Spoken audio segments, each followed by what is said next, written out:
Alors, la question que tout le monde se pose tout le temps, tous les jours, de façon objective, de façon pathétique et tout ça, c'est que est-ce que l'IA va voler notre job? Et la réponse est simple, c'est non. Pour ça, je vais répondre avec un exemple, une période qu'on a tous vécue. Dans les années 90, quand Internet a commencé à se propager, il y a beaucoup de gens qui se sont dit il y a beaucoup de matière, il y a beaucoup de contenu, ça va foirer. Et c'est vrai parce que il y a des ressources qui n'étaient pas disponibles pour tout le monde avant étaient devenues disponibles partout, partout et surtout à tout moment et surtout pour chaque personne qui savait faire de la recherche, qui avait des bons liens.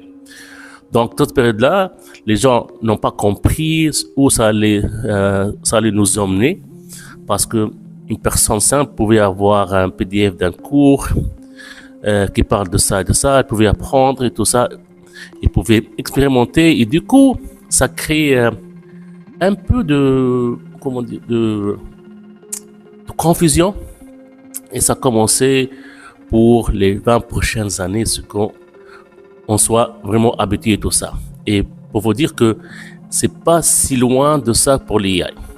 Pour l'IA, c'est une nouvelle technologie qui est en train de changer nos habitudes, changer la façon dont on se sert sur Internet, la façon dont on offre nos services. Donc, il faut s'adapter rapidement parce que la rapidité de l'IA, c'est vraiment énorme. Ça n'attend pas. Donc, voilà, il faut rester à jour, rester vigilant, tout apprendre, ne pas se limiter à la génération de texte, mais vraiment tout. Hein. Surtout, essayer d'aller plus loin en essayant de développer ses propres applications basées sur l'IA. C'est faisable aujourd'hui, c'est très facile, vous pouvez le faire à partir de chez vous. Donc voilà, il n'y a rien.